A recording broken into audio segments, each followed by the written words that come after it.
తెలంగాణ మంత్రుల శాఖల్లో భారీ మార్పులు ఉండే అవకాశం ఉంది. కొత్త మంత్రులకు శాఖల కేటాయింపుతో పాటు శాఖల మార్పులపై కాంగ్రెస్ అధిష్టానం ముఖ్యులతో రేవంత్ రెడ్డి చర్చలు జరుపుతున్నారు.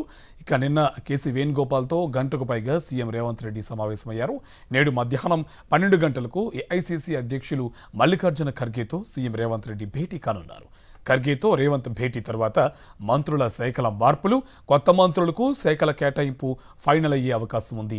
మంత్రి పదవులే కాదు, శాఖల కేటాయింపుల్లోనూ సామాజిక న్యాయం ఉండాలని కాంగ్రెస్ అధిష్టానం సూచించినట్టు తెలుస్తోంది.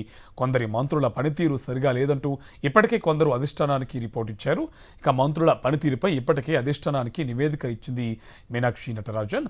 ఇక విద్య, మున్సిపల్, పట్టణాభివృద్ధి, హోం, న్యాయ సహా 10కి పైగా కీలక శాఖలు ముఖ్యమంత్రి రేవంత్ రెడ్డి వద్దే ఉన్నాయి. ప్రస్తుతం ముఖ్యమంత్రి వద్ద ఉన్న మున్సిపల్, పట్టణాభివృద్ధి శాఖను విడగొట్టి మున్సిపల్ శాఖను మరొకరికి ఇచ్చే అవకాశం ఉన్నట్టు సమాచారం. తనకు విద్యుత్తు లేదా విద్యాశాఖ ఇవ్వాలని కోరుతున్న వివేక్ సమాచారం. ఇక ప్రస్తుతం ఉప ముఖ్యమంత్రి భట్టి విక్రమార్క వద్ద విద్యుత్ శాఖ ఉంది. త్వరలో కొన్ని కార్పొరేషన్ చైర్మన్ పోస్టులను భర్తీ చేసే అవకాశం ఉన్నట్టు తెలుస్తుంది. సంబంధించి పూర్తి డీటెయిల్స్ మా కరెస్పాండెంట్ వెంకటేష్ ఢిల్లీ నుంచి మనకి డీటెయిల్స్ అందిస్తారు. వెంకటేష్, డీటెయిల్స్ అండి. ముఖ్యమంత్రి రేవంత్ రెడ్డి రోజు కాంగ్రెస్ పార్టీ అధ్యక్షుడు మల్లికార్జున ఖర్గేతో సమావేశం కాబోతున్నారు.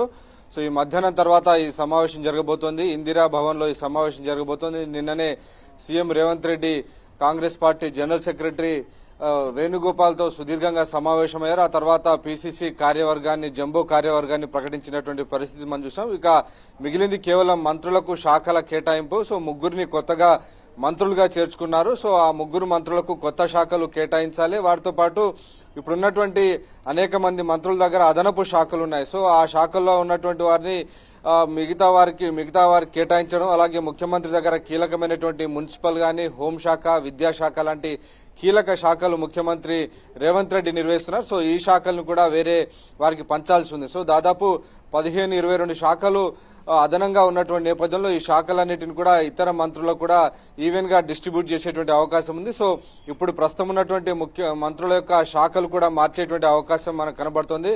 ఇప్పటికే దాదాపు 1.5 ఏడాదిన్నర గడిచినటువంటి నేపథ్యంలో మంత్రుల యొక్క పర్ఫార్మెన్స్, దీనికి సంబంధించినటువంటి వాటన్నిటినీ ముఖ్యమంత్రి తీసుకొచ్చారు. సో ఆ పర్ఫార్మెన్స్, అలాగే ఇతర సామాజిక సమీకరణలు, అవసరాలన్నింటినీ కూడా దృష్టిలో ఉంచుకొని ఈ మంత్రివర్గంలో వారి ఎత్తున మంత్రుల శాఖలు మార్చేటువంటి అవకాశం మనకు చాలా స్పష్టంగా కనబడుతోంది. ఇప్పటికే ఇటు మొన్ననే మంత్రిగా ప్రమాణ స్వీకారం చేసినటువంటి వివేక్ కాంగ్రెస్ అధిష్టానం పెద్దల్ని కలిశారు. తనకు విద్యుత్ శాఖ లేదంటే విద్యాశాఖ ఇవ్వాలని ఆయన కోరినట్టు తెలుస్తుంది. సో ఆ మేరకు తాను ఏ శాఖ ఇచ్చినప్పటికీ ఆ మేరకు పనిచేస్తాను, తెలంగాణ ప్రభుత్వం యొక్క ప్రతిష్ట పెంచేందుకు పనిచేస్తానని వివేక్ ప్రకటించినటువంటి పరిస్థితి మనం చూసాం. అలాగే ఇటు కొత్తగా మంత్రిగా ప్రమాణ స్వీకారం చేసినటువంటి వాకిటి శ్రీహరి గాని ఆయనకు కార్మిక శాఖ వస్తుందనేటువంటి ఒక ప్రచారం జరుగుతోంది.